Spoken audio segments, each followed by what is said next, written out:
안녕하세요. 류튜브 학당의 류선생입니다. 오늘은 EBS 수능특강 국어영역 독서 교과서 적용학습 주제통합 2강 사고화 시스템 본문 분석과 문제 해설을 하도록 하겠습니다. 주제통합이라고 하는 것은 하나의 주제에 엮인 여러 개의 글을 같이 읽는 유형이라고 할 수 있는데요. EBS 또는 시험에서는 두 개의 글을 엮어서 읽는 방식을 채택하고 있습니다. 다른 지문과 길이는 유사하면서 두 개의 글이 들어가야 되기 때문에 상당히 짧은 글 두 개가 엮여 있는 상황이고요. 또 글 자체도 그렇게 어려운 것을 같이 엮기가 힘든 상황입니다. 그렇기 때문에 오히려 문제는 상당히 쉽게 나온다. 두 개의 지문의 공통점과 차이점을 찾아라. 이런 식으로 여러분들이 파악을 하면서 글을 읽으시면 되겠습니다. 그러면 본문 한번 읽어보겠습니다. 심리학자들은 수렴적 사고와 발산적 사고를 대표적인 사고 패턴으로 구분한다. 그러면 지금 심리학자들이라고 하는 하나의 집단이 등장을 하게 되는데요. 다른 집단이 만약에 등장하지 않는지를 확인해야 된다라는 겁니다. 다른 집단이 등장할 경우에는 이 집단은 이렇게 생각을 하는데 다른 집단은 어떻게 생각하는지를 구분하면서 읽어야 하고요. 만약에 다른 집단이 등장하지 않는다면은 이 집단의 어떤 이론이라든가 아니면 체계라든가 이런 것들을 좀 자세히 설명할 것이다 라고 생각하시면 되겠습니다. 그럼 여기에서 여러분들이 좀 잘 보셔야 되는 것은 수렴적 사고와 발산적 사고라고 하는 것을 중심으로 글이 전개가 되겠구나 라고 하는 것을 여러분들이 생각을 하시면 되겠습니다. 논리에 입각한 표준 알고리즘을 사용하는 수렴적 사고는 그럼 먼저 무엇에 대해서 설명을 하겠다. 수렴적 사고에 대해서 먼저 설명을 하겠다 라고 생각을 하시면 됩니다. 근데 쭉 내려가 보면은 이 글을 끝까지 읽어보면 아시겠지만 이 글이 끝날 때까지도 무엇에 대한 언급은 없냐면 발산적 사고에 대한 언급이 없습니다. 그러니까 이 문단이 끝날 때까지는 발산적 사고에 대한 언급이 없기 때문에 여기에서 나오는 정보들을 가지고서는 무엇에 대해서만 문제를 출제할 수 있냐면 수렴적 사고에 대해서만 문제를 출제할 수 있구나 라고 생각을 하시면 되겠습니다. 그래서 수렴적 사고의 첫 번째 특징은 무엇이다?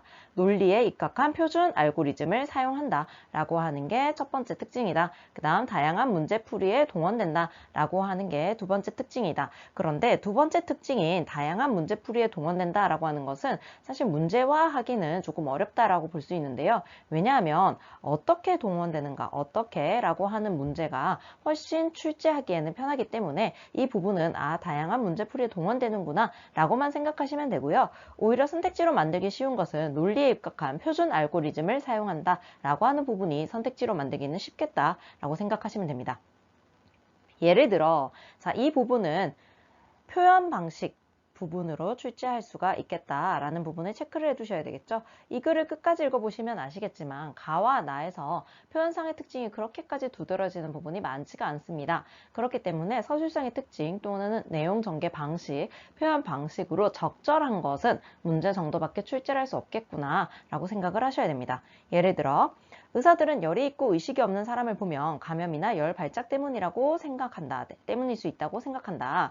거기에 추가하여 환자가 목이 뻣뻣하다면 환자의 열과 무의식은 중추신경계의 감염, 즉 뇌척수막염과 관련이 있을 가능성이 높다고 판단한다. 추가적인 수렴적 증거를 얻기 위하여 의사는 뇌척수액 검사를 시행할 수 있고 그 결과 뇌척수액 속에 백혈구가 일정 기준 이상 증가되어 있으면 감염을 의심하고 세균 및 바이러스 등의 감염원을 파악해 치료를 시작한다. 그렇지만 제가 이전에 다른 본문을 읽을 때에도 강조했던 부분이긴 한데요. 총 4개의 접속사가 나올 경우에는 저는 세모로 표시를 한다라고 말씀을 드렸습니다. 하지만, 그러나, 그런데, 그렇지만이었죠. 위쪽에 나오는 두 개는 대조, 되기 때문에 이 접속사를 기준으로 뒤쪽에는 반대되는 내용이 나온다. 그런데와 그렇지만은 전환의 접속사이기 때문에 이 접속사를 기준으로 뒤쪽에는 다른 내용, 반대되는 내용이라기보단 다른 내용이 나온다. 그래서 이 접속사들을 기준으로 뒤쪽이 훨씬 출제 확률이 높다라고 하는 걸 여러분들이 기억하셔야 됩니다. 수렴적 증거를 발견하여 선택지의 범위를 좁혀나가는 논리적 알고리즘이 적용되지 않는 예외적 경우인 변칙 현상이 발생하면 수렴적 사고는 난관에 봉착한다라고 되어 있죠. 그러면 이제 무엇이 필요하다? 발산적 사고가 필요하다라고 내용이 전개될 것이다 라고 생각을 하셔야 됩니다. 그럼 이상한 부분은 뭐냐면 제가 예를 들어부터는 하나도 메모를 하지 않았죠. 그래서 저는 사실 이 부분을 거의 그냥 빠르게 읽고 쭉 이렇게 쓸모없다고 생각할 가능성이 높다라고 생각합니다. 왜냐하면은 의사들의 사례는 수렴적 사고란 어떤 것인지를 보여주는 것일 뿐 단독 문제로 출제하기는 어렵습니다. 내신 문제로 정말 낼 것이 없다라고 판단이 되면은 이 부분에서 출제할 수 있지만 그렇지 않다면은 이 부분은 출제 확률이 거의 없는 부분이다 라고 판단하셔도 되겠습니다. 그래서 오히려 이 부분을 지우고 나머지 부분에 집중하시는 게 좋겠습니다. 이 문단 보겠습니다. 이렇게 사람들이 논리적 알고리즘으로 그들의 관찰을 설명할 수 없을 때에는 발산적 사고를 동원하는 것이 해결책이다. 저는 이 첫 번째 문장이 전혀 출제 확률이 없다라고 생각을 합니다. 왜냐면 이미 1문단 마지막에서 이런 문장이 나올 것이라는 것을 예측할 수 있었죠. 그럼 이 문장이 아니라 이 이후에 나오는 문장들이 출제 확률이 더 높을 것이다 라고 생각을 하고 이 문장은 출제 확률이 0%에 가깝다 라고 생각을 합니다. 이미 알고 있는 내용을 서술해 주는 부분이기 때문에 더 이상 집중하지 않으셔도 됩니다. 발산적 사고는 다양한 해결책을 탐색함으로써 창의적인 아이디어를 생각해내는 데 사용되는 사고 과정이나 방법을 일컫는다. 자, 이 부분에서는 표현적인 부분, 내용적인 부분 모두 출제가 가능합니다. 표현적인 부분으로는 우선 정의의 방식을 사용하고 있다 라고 하는 부분을 잘 봐두셔야 될 것 같고요. 그 다음에 발산적 사고란 무엇인가 라고 하는 측면에서 맞는 선택지, 내용 문제를 낼 때에 맞는 선택지로 포함할 확률이 높다라고 생각하고 여러분들이 봐두셔야 됩니다. 그럼 핵심적인 단어들을 찾아보면요. 다양한 해결책을 탐색을 한다, 창의적이다 라고 하는 부분을 잘 봐두시면 되겠습니다. 사람들은 종종 변칙 현상들을 맞닥뜨리게 되는데 자신의 사고 과정을 수렴적 사고에 제한하는 사람은 변칙적인 관찰 사례들을 무시하게 된다. 그러나 발산적 사고를 하는 사람은 이러한 변칙 현상을 새로운 선택지를 발견하는 모험을 시작하기 위해 사용한다. 발산적 사고는 널리 퍼진 생각이나 표현의 양상에서 벗어나 다른 방향으로 나아가는 것을 가능하게 해준다. 보시면은 이 부분도 지금 발산적 사고에 대한 정보라고 할 수 있죠. 그러므로 발산적 사고를 하는 사람은 변칙 현상을 보고 이 관찰 사례가 들어맞는 틀이 없다는 것을 인식했을 때 새로운 틀을 찾아낸다 라고 하는 부분이 있겠습니다. 그럼 여기까지 봤을 때 여러분들이 생각하셔야 되는 것은 뭐냐면요. 상식에 어긋나는 부분이 있느냐 라고 판단을 해보면은 그렇지 않다 라는 것을 생각할 수 있어요. 그러면은 실제로 문제가 출제된다 하더라도 여러분들의 상식에 기대어서 지금까지 읽은 내용을 얼추 떠올릴 수만 있다면 풀 수 있는 문제일 것이다 라고 믿고 여기까지는 어려운 문제 출제되지 않는다. 나는 안심하고 넘어간다 라고 생각하는 것이 훨씬 맞는 대처 방안이 아닐까 합니다. 그러면 이 지문에서 어려운 문제는 어디서 나오느냐? 이 뒷부분부터 나온다고 생각하시면 됩니다. 3문단 보시겠습니다.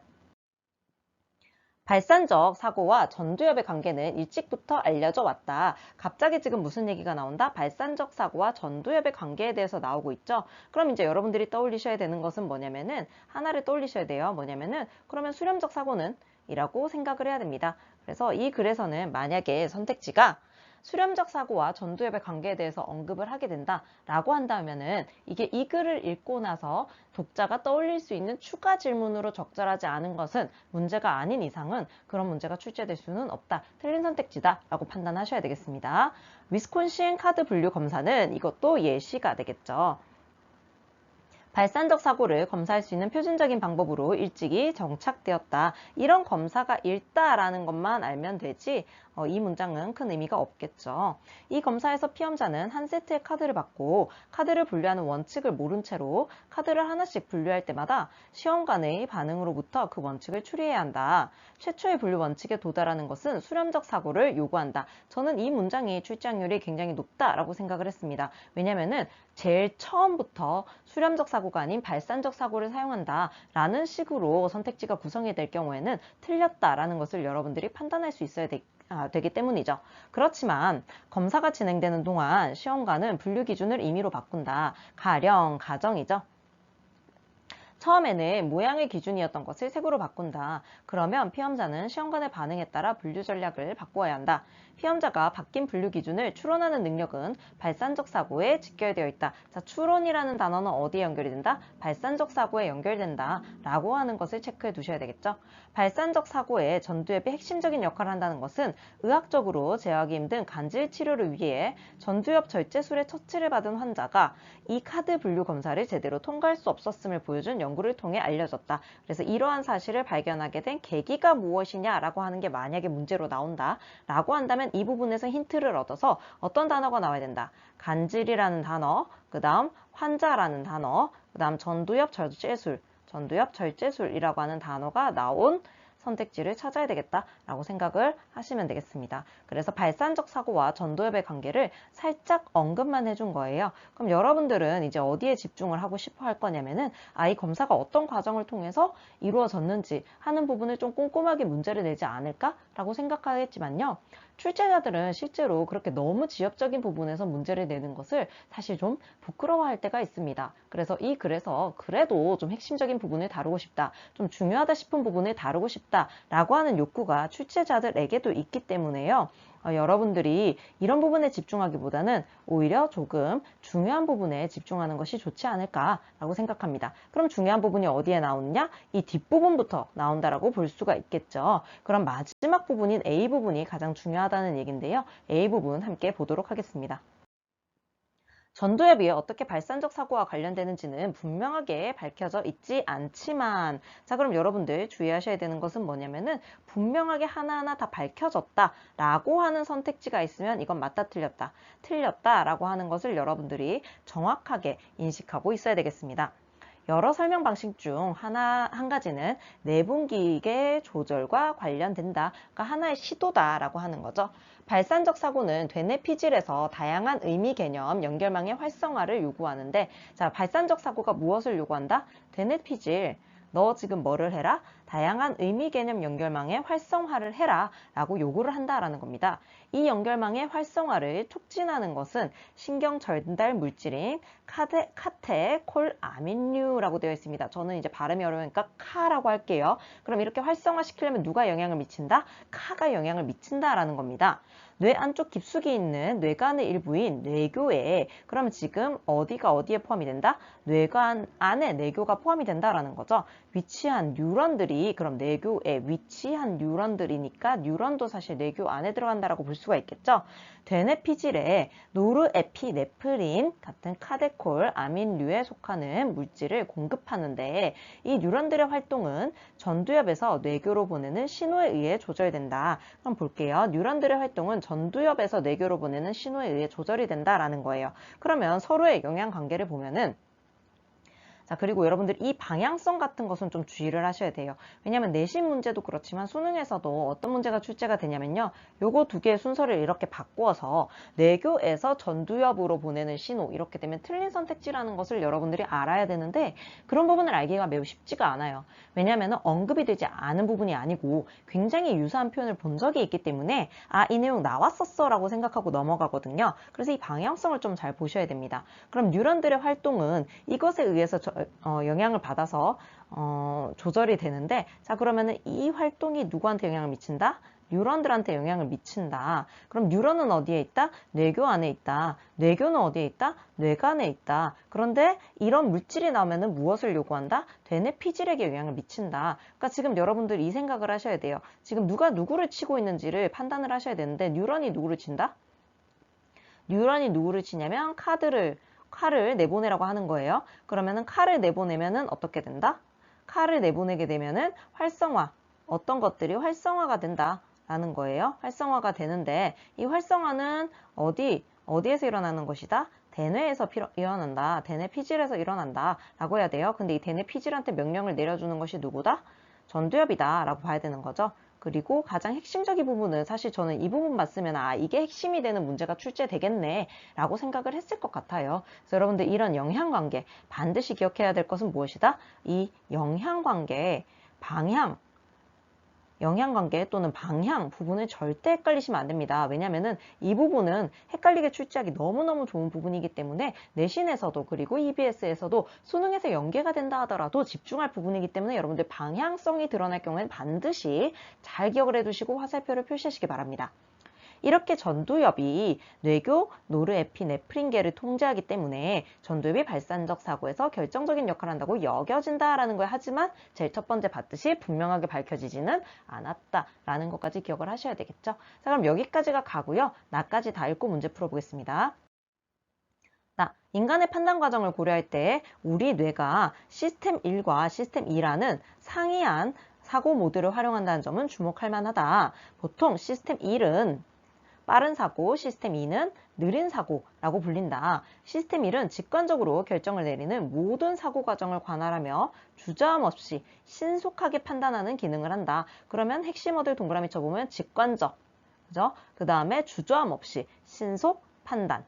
그렇게 하다 보니 시스템 2가 작동되기 전에 시스템 1이 개입하면서 오류를 유발하는 경우도 있다. 이 부분은 거의 선택지 100% 나온다고 보셔야 돼요. 부작용, 나쁜 점 무엇인지 알아보자 라고 하는 부분 출제할 수 있겠죠. 반면 얘도 그러나랑 거의 동일하다고 보셔야 돼요. 시스템 2는 시스템 1을 감시하고 통제하며 정확한 논리적 근거에 따라서 추론하고 판단하는 기능. 그러면 시스템 2의 핵심어는 뭐다? 감시, 통제, 정확한 논리적 근거. 그래서 추론, 판단이 되겠죠. 그래서 판단은 동일하기 때문에 신속하게 하느냐, 추론하느냐, 감시하느냐 이런 것들을 판단 기준, 구분 기준, 그 다음에 정답을 찾아내는 기준으로 활용하시면 되겠습니다. 다음 문단 넘어가 보겠습니다. 시스템 1의 작동 방식의 한 가지는 휴리스틱을 활용하는 것이다. 그럼 만약에 시스템 2에는 휴리스틱이 어떤 영향을 미치는지 나오지 않는다고 한다면 시스템 2와 휴리스틱이 묶이면 그건 틀린 선택지다라고 생각해야 합니다. 휴리스틱이란 시스템 1을 가동하는 데 드는 시간과 에너지를 절약하기 위한 전략으로서 여기서도 무엇이 사용되었다? 정의가 사용되었다라고 하는 것을 보면 되겠죠. 어려운 질문이 주어졌을 때 불완전하더라도 신속하게 답을 찾는 데 도움이 되는 단순한 절차이다. 그럼 휴리스틱이란 무엇이다? 시스템 2를 가동하는 데 드는 시간과 에너지를 절약하기 위한 전략. 전략이네요. 무엇을 절약한다? 시간과 에너지를 절약한다. 어려운 질문이 주어졌을 때 불완전하더라도 신속하게 답을 찾는 데 도움이 되는 단순한 절차. 그러면은 핵심은 뭐다? 불완전하더라도 신속하다라는 것입니다. 완전하면서 신속하다라는 선택지가 있으면 맞다, 틀리다. 틀리다라는 얘기죠. 시스템 1은 어려운 문제를 쉬운 문제로 대체하여 그 쉬운 문제에 대한 답을 신속하게 제시한다. 예를 들어 예시가 동일하게 사용되고 있죠. 가와 같이. 27 곱하기 33은 얼마냐고 물었을 때 정확한 답인 891을 구하려면 시간과 에너지가 많이 소모되므로 문제를 30 곱하기 30으로 대체하여 900이라는 근사값을 신속하게 제시할 수 있다. 급하게 문제를 처리해야 하는 상황에서 정확한 답을 내느라 지체를 하기보다는 대략 10%의 오차를 갖는 900이라는 답으로 대응하는 것이 유리한 경우가 많다. 그래서 여기서는 핵심이 뭐냐면은 오차가 있다는 건 인정을 한다는 거예요. 오차가 없으려고 하는 게 시스템 1이다라고 하면은 틀렸다라고 판단해야 된다는 거죠. 그렇지만 어떤 사람은 30 곱하기 32, 900이라는 답을 얻기 위해 시스템 1을 가동해야 하는 경우도 있다. 자, 어떤 사람은 시스템 2를 이럴 때 가동해야 되는 경우도 있대요. 그럼 어떤 경우일까? 같은 사고라도 숙달 여부에 따라 이 부분이 중요합니다. 같은 사고라도 무엇에 따라서 숙달 여부에 따른 거예요. 이 부분을 다른 표현으로 바꾸게 되면 틀린 선택지라고 생각을 하셔야 됩니다. 시스템 1을 가동하기도 하는 것이다. 처음에는 시스템 2의 가동으로 수행하던 동작이 반복되다 보면 동일한 동작을 시스템 1이 담당하게 되어 신속하고 수월하게 수행할 수 있게 된다. 시스템 2가 하던 일을 시스템 1이 담당하게 되면 뇌 속에 새로운 회로가 형성이 되고, 뇌 속에 새로운 회로가 형성이 된다. 그 이 회로는 소규모 모듈로서 단일한 기능을 신속하게 수행할 수 있는 능력을 얻게 된다. 자, 단일한 기능이라고 했는데요. 만약에 복합적인 기능을 신속하게 수행한다. 이런 식으로 되면은 틀렸겠죠. 마찬가지로 소규모 모듈이라고 되어 있었는데 이것을 대규모 모듈이라고 하면은 틀린 선택지다라고 생각을 하셔야 되겠습니다. 이것은 뇌세포와 뇌세포를 연결하는 접점인 시냅스에서 반복되는 작업 수행을 통해 단백질의 합성이 이루어져 효율적으로 신호를 전달하는 안정화된 시냅스 구조를 구축하게 되면서 가능해진다. 그럼 여러분들 이 시냅스를 잘 보셔야 되는 게, 만약에 이 단어를 휴리스틱이랑 바꿔 써버리면은 알 수 있을까 없을까 이런 것들을 생각을 하셔야 돼요. 내가 바보냐? 그런 거 당연히 알지 라고 할 수도 있지만 의외로 헷갈릴 수 있습니다. 왜냐하면 나왔던 영단어가 그렇게 많지가 않기 때문에 영어 단어였는데 뭐였지? 이렇게 생각하다가 휴리스틱이라고 생각을 할 수도 있어요. 그래서 잘 기억하시기 바랍니다. 경험으로부터 형성되는 사고의 경로는 시스템 1과 시스템 2의 공조를 통해 사고와 판단에서 효율성과 융통성을 얻게 하여 생존에 최적화된 두뇌 작동을 이룩해낸다. 이렇게 글이 마무리되고 있습니다. 그러면 문제가 어떻게 저라면 문제를 어떻게 출제할지 하는 것을 함께 보도록 하죠. 자, 보시면은 이게 전체 판인데요. 보면은 가 같은 경우에는 이 두 개 부분은 묶어서 출제를 해야 된다라고 생각을 합니다. 이 두 부분은 그렇게 다양한 정보가 출제가 되고 있지도 않고 기본적인 내용을 출제하고 있기 때문에 수렴적 사고와 발산적 사고의 기본 문제 하나 출제할 수 있다라고 생각을 합니다. 기본 문제 하나 출제. 그 다음 이제 낼 수 있는 것은 이 부분에서 전두엽과 뇌의 어떤 작용 혹은 사고의 작용을 살필 수 있는 문제 하나 출제할 수 있지 않을까라고 생각을 합니다. 그 다음에 이제 나 부분 요 전체를 활용을 해서 시스템 1과 시스템 2의 작동 과정 한 문제 출제할 수 있겠다라고 생각을 해요. 그 다음에 아까 보셔서 아시겠지만 예시와 정의가 동시에 사용이 되고 있다라고 하는 측면에서 서술상의 특징 문제 하나 종합적으로 출제해 볼 수 있지 않을까라고 생각을 합니다. 그 다음에 지금 요 1번 문제와 같은 것은 저도 출제를 할 수 있다고 봐요. 그래서 이 두 개의 지문이 어떤 공통점이 있느냐라고 하는 부분을 물어볼 수 있지 않을까라고 생각을 합니다. 그래서 이렇게 되면 5개 문제 쌍이 나올 수 있겠죠. 그래서 상당히 지문도 쉽고요. 문제도 쉽게 나올 수밖에 없다라고 생각을 합니다. 그럼 문제 한번 같이 풀어보시겠습니다. 가나 모두에서 답을 찾을 수 있는 질문으로 가장 적절한 것은 전두엽은 가에서만 나왔기 때문에 아니고요. 그 다음에 사람이 문제를 풀 때 활용하는 사고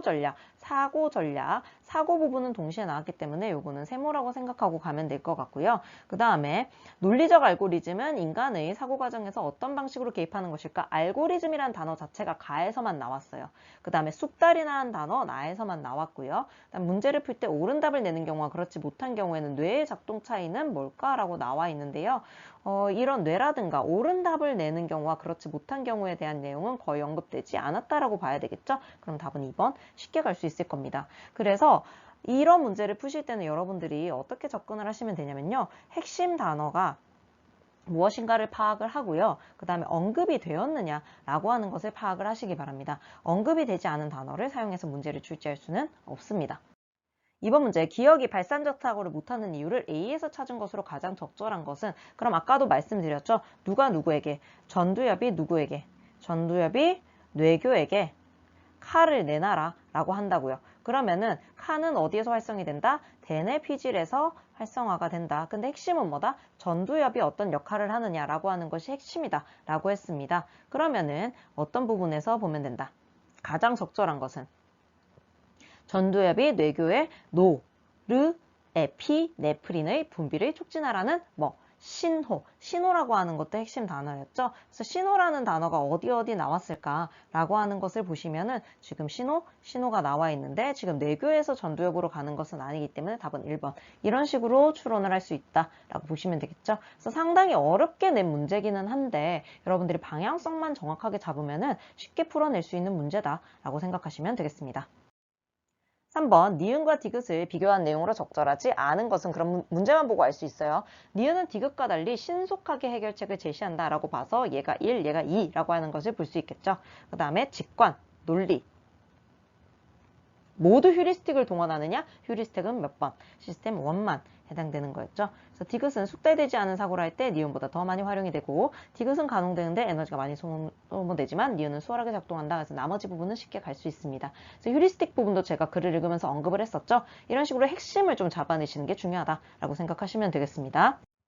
마지막으로 4번 문제 보시겠습니다. 윗글을 참고하여 보기에 대하여 이해한 내용으로 적절하지 않은 것은, 그러면 저는 이 문제가 이 지문에서는 가장 잘 낸 문제라고 생각합니다. 왜냐하면 가와 나를 종합적으로 이용했고 또 응용형 문제로 상당히 잘 낸 문제다. 특히 저는 보기 문제를 냈었을 때 그 자료를 읽지 않고 문제를 풀어야 되는 상황을 굉장히 싫어해요. 근데 이 문제 같은 경우에는 보기도 다 활용을 해야 됐기 때문에 상당히 잘 낸 문제다라고 생각을 합니다. 그럼 봤을 때 새로운 문제를 풀어요. 새로운 문제를 풀 때에는 어떤 사고, 발산적 사고를 주로 사용한다라고 생각을 해야 되겠죠. 그래서 창의력을 발휘해야 될 것이다 라고 생각을 해야 됩니다. 그 다음에 지금 보시면은 즉시 판단 이런 단어가 나왔을 경우에는 시스템 1을 사용할 것이다. 그 다음에 시간이 조금 걸린다. 시간과 에너지를 많이 소모했다. 시스템 2가 되겠죠.